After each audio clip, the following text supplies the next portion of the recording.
Welcome to the Daily Market Recap. Today is Friday, May 29, 2026. What a day on Wall Street. We had some serious fireworks as the bull market charged ahead.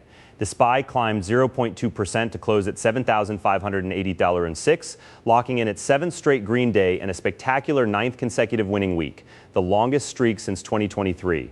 The QQQ followed suit, gaining 0.2% to settle at 26,972 for 62, while the Dow Jones broke above the historic 51,000 mark. The party was fueled by massive artificial intelligence optimism and whispers of a progress on the U.S.-Iran ceasefire deal. Today's sector performance was a classic tale of two markets. Technology absolutely stole the spotlight, with mega caps and software stocks soaring on the back of blowout AI demand. However, it wasn't a green sweep across the board. Real estate, utilities, and consumer defensives lagged behind, with Costco slipping nearly 4% despite beating quarterly expectations as valuation discipline took center stage. Taking a look at our psychological temperature check, CNN's Fear Greed Index closed out today at a steady reading of 60. This places us firmly in the greed territory. Investors are clearly feeling optimistic, though we are seeing a slight cooling from last month's highly euphoric level. Our top story today is the potential geopolitical breakthrough that had traders on a hair trigger. Reports indicate that the U.S. and Iran are close to finalizing a 60-day ceasefire extension to restore shipping lanes through the critical Strait of Hormuz. Although President Trump hasn't signed off on the draft memorandum yet, the optimism alone was enough to cool down crude oil prices and send a massive sigh of relief through global markets. In corporate news, the artificial intelligence craze is broadening way beyond just a few mega caps. Dell Technologies reported blowout quarterly earnings, proving that enterprise AI server demand is relentless. This single report sparked a massive software and hardware rally that lifted the entire tech sector. Our third key story centers on the fixed income market. Investors are closely watching the newly appointed Fed Chair, Kevin Warsh, as he steps into a challenging macroeconomic environment. With inflation creeping up, Treasury yields have been on the rise. Today, the 10-year yield stabilized near 4.44%, while the 2-year sat near 3.98%, signaling that the market is bracing for tighter for longer monetary policy. Time for our favorite daily game: who went to the moon and who fell off the cliff. Let's dive straight into the biggest moving tickers on the board. Leading our rockets today, Replimune Group surged nearly 80% after securing a path forward with the FDA for its advanced melanoma drug.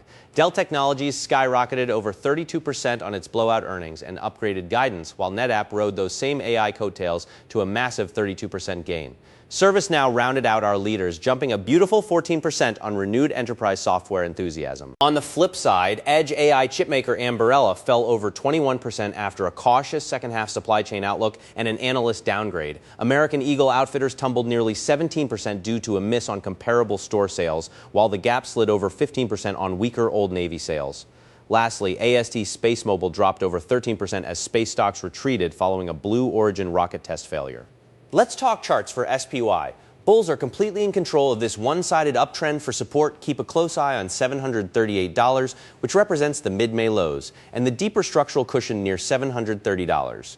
On the upside, resistance is sitting right at today's all-time highs of $758 to $760.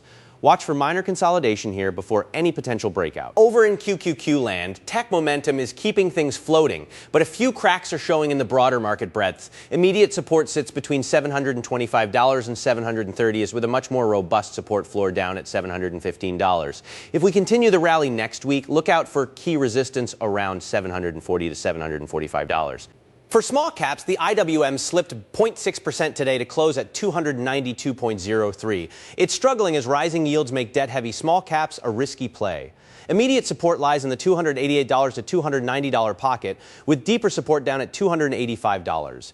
If buyers try to force a breakout, they'll have to punch through heavy overhead resistance between $295 and $300. The crypto market showed mixed signals today as digital assets sat out of the record-breaking stock market party. Bitcoin staged a decent rebound, climbing back up toward the $73,500 level.